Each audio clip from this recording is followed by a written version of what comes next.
But have a good one. David Zoltan's health and well-being depend entirely on expensive medication. It's one of the scariest things in the world to live as a diabetic without insurance. For 2 years, he was unemployed and had no health insurance at all. I had to go to the emergency room just to get regular care, just to get my insulin, which of course I need to live. Relief came when President Barack Obama signed his sweeping healthcare overhaul in March of 2010, and Zoltan could afford a new plan for high-risk patients with pre-existing conditions. This was a lifeline. But it's a lifeline that could soon be cut.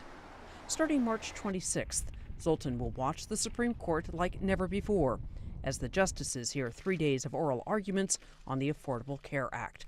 The court will decide if Obama's plan to cover most of the nation's 50 million uninsured by 2014 is constitutional. Many Americans have already reaped some early benefits, but reviews have been mixed.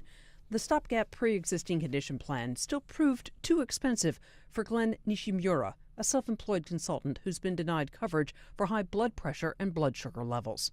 I'm trying to protect against heart attack or the catastrophic medical incident that can bankrupt me at any moment. Only 50,000 people nationwide are participating, far fewer than had been hoped. But 2.5 million young adults, like law student Samantha Ames, are grateful for a provision that allows them to be on their parents' policies until the age of 26. The rule was a lucky break for Ames, who required surgery when she tripped over her dog and broke her ankle last April.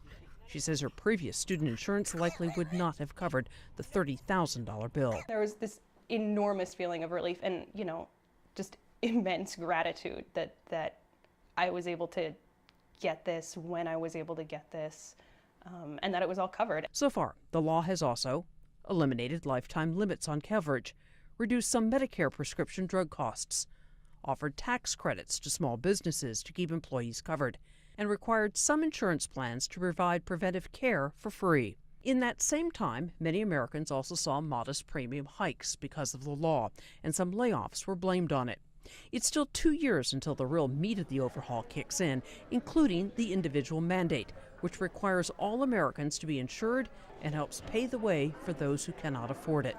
The Medicaid expansion, as well as the premium subsidies that will be available through the new state-based health insurance exchanges, don't go into effect until 2014. So that's where a lot of the dollars are. The plan will cost about $1 trillion over 10 years and will be paid mostly through targeted taxes and Medicare reform. But it all hinges on the High Court, which will soon decide if the law, or at least parts of it, can move forward. If not, no one knows for sure what will happen to those like Zoltan, Ames, and others who have already been helped. Diane Kepley, The Associated Press.